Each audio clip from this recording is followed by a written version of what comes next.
I love Christmas. I really do. Our tree, I would have put it up in October, but my wife wouldn't let me.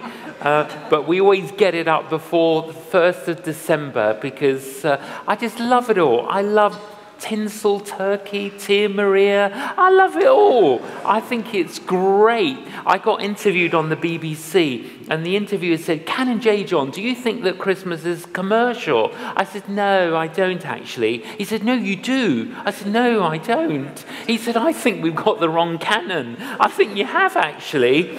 I do. I love this season. I love some of the things that we do, some of the things that we say. And obviously, during this season, we all have different expectations and perspectives. There was a little boy, and his birthday was approaching, and the thing that he wanted most was a bike. He got down on his knees, he prayed for a bike. His birthday arrived, but there was no bike. But then he thought, but Christmas is literally round the corner, so I'll get a second opportunity. So he got down on his knees, he began to pray for a bike for Christmas. But then he remembered that he didn't get a bike when he prayed it for his birthday. So he gets up, a little bit grumpy, starts walking around the house. He sees a statue of Mary, has an idea, takes the statue down, wraps it in a blanket, puts it in a drawer, and says, Jesus, if you want to see your mum again, get me a bike. Now, I don't know whether you're that type of negotiating person, but you know, if we're honest, many of us have, on occasions, indicated to God that should God do a particular thing, then we might respond in another particular way. One mother said to her daughter, darling, what mummy hopes to give you this Christmas is a little baby brother. But it's actually going to be quite painful for mummy to do this. And she just explained a few of the details regarding having to go to the hospital and the labor and the birth. Sure enough, as Christmas approached, mummy was rushed into hospital, gave birth to a little baby boy. Great rejoicing in the family home that Christmas time.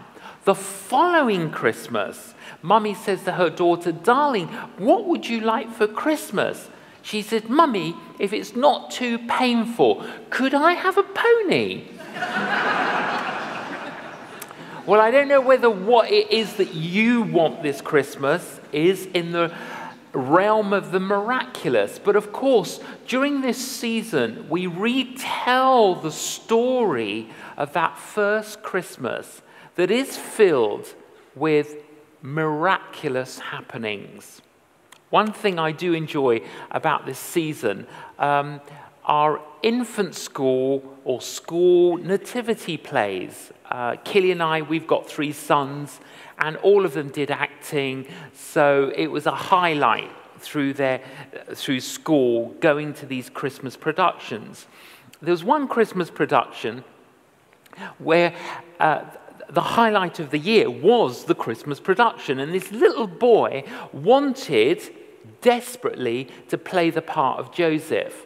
And the day arrived when the teacher announced all the starring roles, and he wasn't chosen to play Joseph. And he was very, very upset.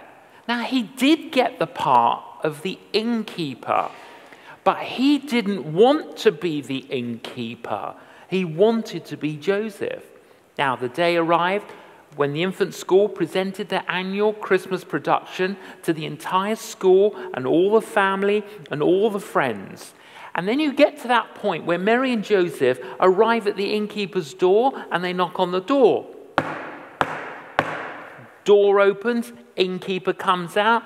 Joseph says, can my wife Mary and I, can we come in for the evening? And then the innkeeper goes, she can come in, but you can't. I wanted to be Joseph. You know, there are many different versions of Christmas. And because there are many different versions of Christmas, it's good to do what we are all doing tonight,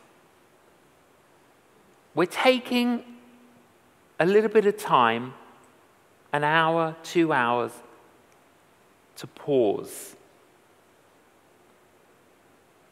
and to go back to the original script. What did the original script actually say? And tonight we had read for us 3 different extracts from the original script in the Bible. And in that 3rd extract that my wife Killy read, in there we heard that there were a group of people known as the wise men. Now, I have to confess, those 2 words, wise men, don't always go together. You know, I'm happy to confess that. Have you ever wondered what would have happened if they were wise women? I'll tell you. If they were wise women, they would have asked for more detailed instructions and arrived there on time. I don't know if you know, but the wise men arrived actually quite late. When the wise women arrived, they would have brought a casserole. They would have cleaned out the stable, they would have helped with the delivery, and they would have brought far more practical presents. But the original script says they were wise men. There was one infant school, Christmas production, and the first wise man walks on, and he goes, "Here's some gold." And then off he goes. Then the second kid walks on, and he forgets his one line. Now, if you've ever been at one of these productions and you're a parent, this is very, very painful.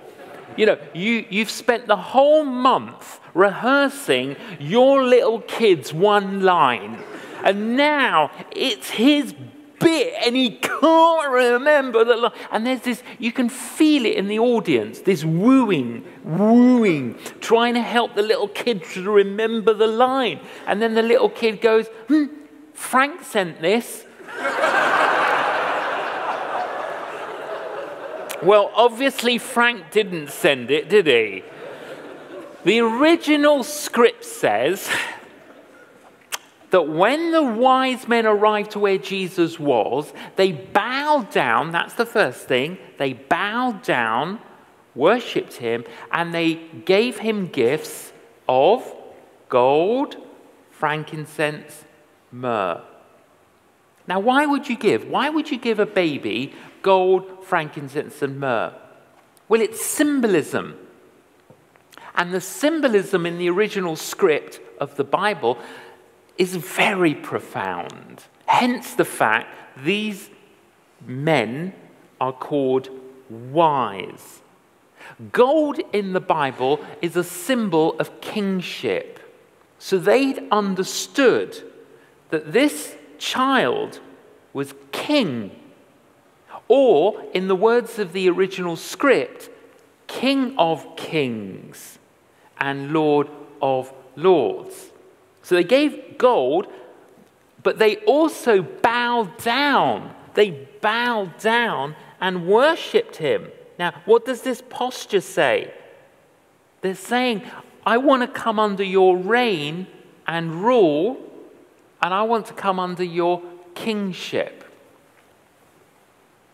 Frankincense is a symbol of prayer.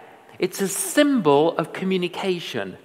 So they'd understood that the King of Kings had come into the world to communicate with people. So by giving frankincense, what you're doing is acknowledging the purpose of their coming, and you're reciprocating. You're saying, I want to communicate with you. I want to connect with you. Gold, frankincense, myrrh. Myrrh is a symbol of burial. It's a symbol of death. So they understood that as a baby, This king had come to die. Now, for us to really understand the true meaning behind the symbolism, we've got to ask, well, why? Why did he have to come? Why did he have to die? Do you believe in the following statement? There are problems in the world today. Do you believe in that statement? We all believe in that. Of course, there are problems in the world today. There are problems globally, socially, domestically, personally. There are problems. Now, many governments of the world, many charities, social agencies, they're trying to alleviate the symptoms. But if you try and alleviate the symptoms, you're always going to have the symptoms unless you deal with the root cause. So the big question is, what's the root cause of everything that's wrong in the world today? There was a mother who said to her husband, "Darling, look after Annie for me, their daughter, because I just need to get on." So the father said, "Okay," but he thought, what could he do to occupy his daughter? And he's flicking through a magazine, and he sees a map of the world. And he thinks, I know what I'll do. And he says to his daughter, watch what I'm going to do. He cut the map of the world into small squares, and he muddled the squares on the floor. And he said, now, Annie, I want you to put the squares back together again, like a puzzle, to make the map of the world. When you've done that, come and find me. So he thought, well, that'll keep her busy, occupied. A couple of minutes later, Daddy, I've done it. He thought, she couldn't have done it. Went to have a look. All the squares were put in exactly the right place. He said, Annie, how did you know where to put all the squares? Ah, she said, when you were cutting the map out, I looked on the other side, and I saw a picture of a man and a woman. And I thought, if I could put the man and the woman back together again, I could put the world back together again. You see, the heart of the human problem is the problem of the human heart. Just say that tomorrow to someone randomly. Seriously, you're at Starbucks or you're somewhere. As you order your coffee, you just say randomly, did you know that the heart of the human problem is the problem of the human heart? Just say it and see what their response is. Because people are going to go, that's very interesting. It is actually the heart of the human problem is the problem of the human heart. We all have a disease. We all have a dis-ease. It's the heart. And it's out of the human heart that come the seeds that affect, pollute, destroy our lives, our relationships, our families, our communities. That's what it is. Let me illustrate it for you in a slightly different way. Just imagine you passed out of this life and you woke up in a theatre, you're sitting there on your own, and in front of you is a huge screen. All of a sudden, the doors open, an angel flies in, comes up to you and says, welcome to the theatre of judgment. Relax. Watch the screen. There on the screen you see your life, everything you ever did here on earth, everything you ever said here on earth, and everything you ever thought.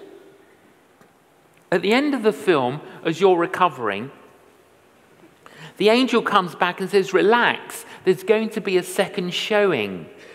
All the people who were featured in the film of your life, they're all waiting outside. And we're just going to let them in to view your life a second time. How would you feel if your life were judged on that basis? According to the original script, the Bible, that's how you and I are judged. In an instant. I don't know about you. Me personally, I would not want a private viewing, let alone a public viewing of my life. Honestly, I wouldn't. I mean, what film rating would you give your life? Okay, let's just take your thought life. Would that be suitable for family viewing? Yeah, I don't need convincing. I've thought, said, and done things that I shouldn't have. And what people don't realize is this. All that stuff has the consequence of disconnecting us from God. And that's why God seems so far away. And it works a little bit like an overdraft in a bank account. Now, if you have an overdraft and I have an overdraft, you can't help me, I can't help you. The only one who can help us is someone in credit. You see, if our greatest need was information, then God would have sent us an educator. If our greatest need was money, then God would have sent us an economist. If our greatest need was technology, then God would have sent us a scientist. But our greatest need was forgiveness. That's why God sent us a Savior. Jesus came into this world. The invisible God became visible. The unknowable God became knowable. The intangible God became tangible. God entered the world in Jesus. And the wise men understood the purpose of his coming. He's come to die. Because by dying on the cross, he was cashing a check with his own blood to say, here is the check to clear your overdraft. Every single one of us is being offered forgiveness from the past. We're all being offered that this Christmas. Forgiveness from the past. We're all being offered new life for today. We're all being offered a hope for the future. Because of Jesus' coming, because of what Jesus did. And we are all being offered that. The gift of Christmas is Christ. He's the gift of Christmas. The word Christmas has got the word Christ in it. If you remove the word Christ from the word Christmas, you're left with M&S. Now, I know M&S is pretty good, isn't it? We like M&S. I like M&S Food Hall. But if that's all it is, if that's all I'm going to be left with, it's not going to change my life. The gift of Christmas is Christ. He's the gift. Don't miss Christmas. Don't miss it. Is it possible to miss Christmas? Well, it is actually. It is. You see, the reason I like the season and I like everything about the season, is because I know what the gift is. So everything else, I view it as wrapping paper. Because the gift is so good. Yes, there's a danger in getting caught up in the wrappings and then you miss the gift. The gift of Christmas is Christ. What I find very astonishing is when you read the original script, all of it regarding the first Christmas, it's astounding how many people missed the first Christmas. For example, the religious leaders, they missed the first Christmas.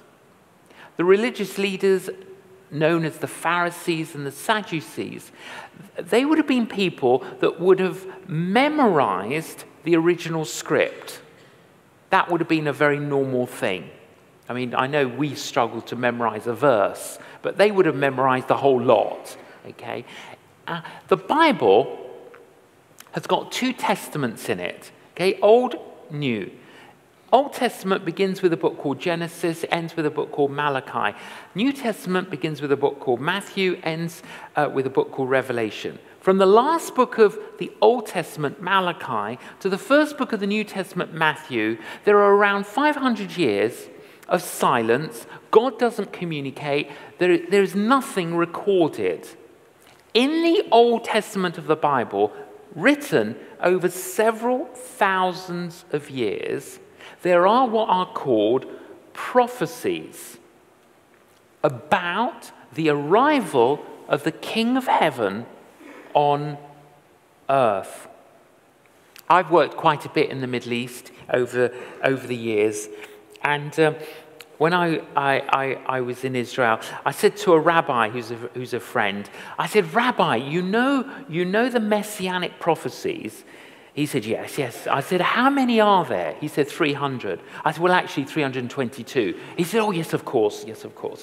So I said to him, "How about you and I will go to a coffee shop and we'll have coffee, and I'll read one, you read one, I'll read one, you read one, till we've read all 322. We won't discuss them, and then I'll say to you, does that remind you of anyone?"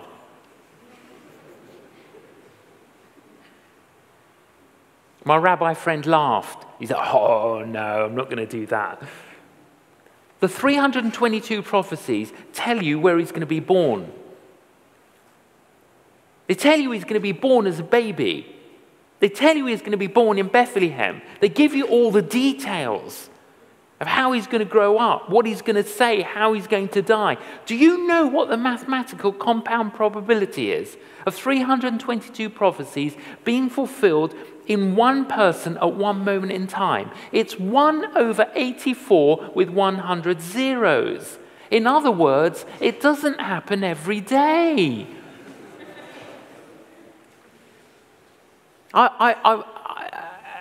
People often say to me, "Jadon, why are you a Christian?" Because it's true.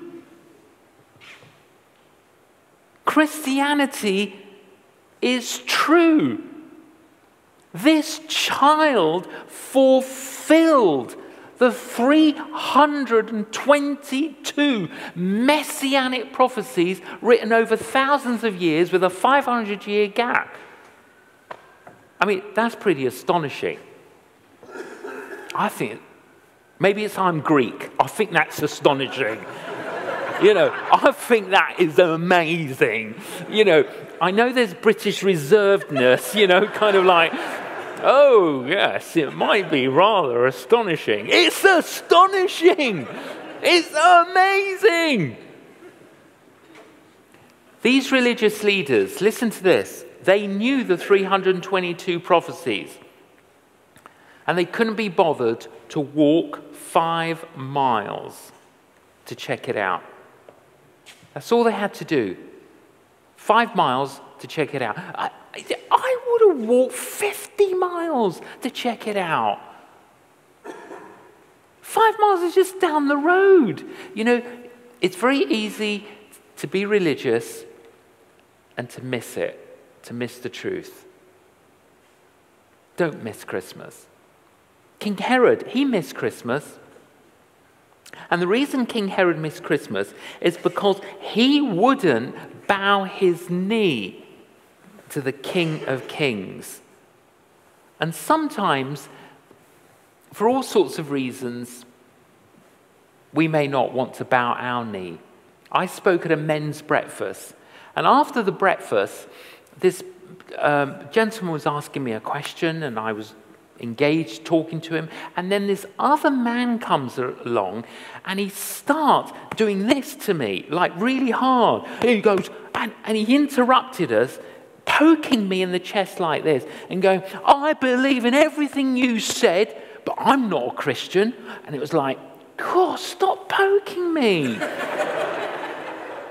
And I said, what did you say?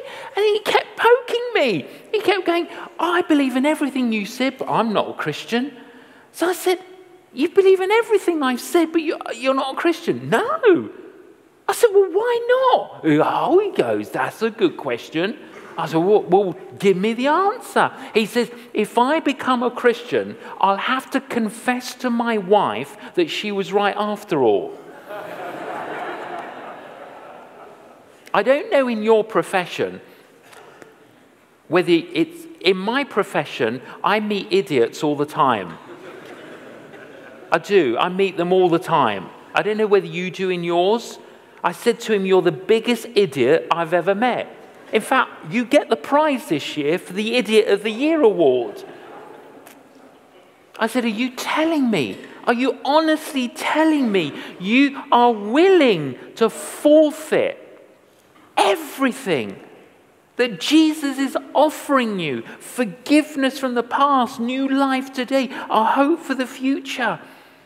Because you're not willing to admit to your wife that she was right after all?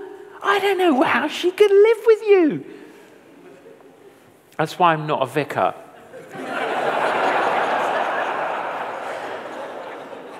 I'm not very pastoral in these sorts of situations. Don't miss Christmas. Bow the knee. The innkeeper missed Christmas. I mean, wouldn't that have been a great signature to get into the guest book? Oh my word, that would be worth keeping, wouldn't it? You could show the grandchildren. Look who we had to stay. Preoccupied with business. You know, the original script, the Bible, talks about business. It's not anti-business, it's pro-business. But you can be so preoccupied with your work, your business, so preoccupied. One more rung of the ladder, one more rung of the ladder, one more rung of the ladder. And then you get to the top of the ladder and you find that your ladder is leaning against the wrong building. See, that's the problem with the rat race of life. Even if you win the race, you're still a rat.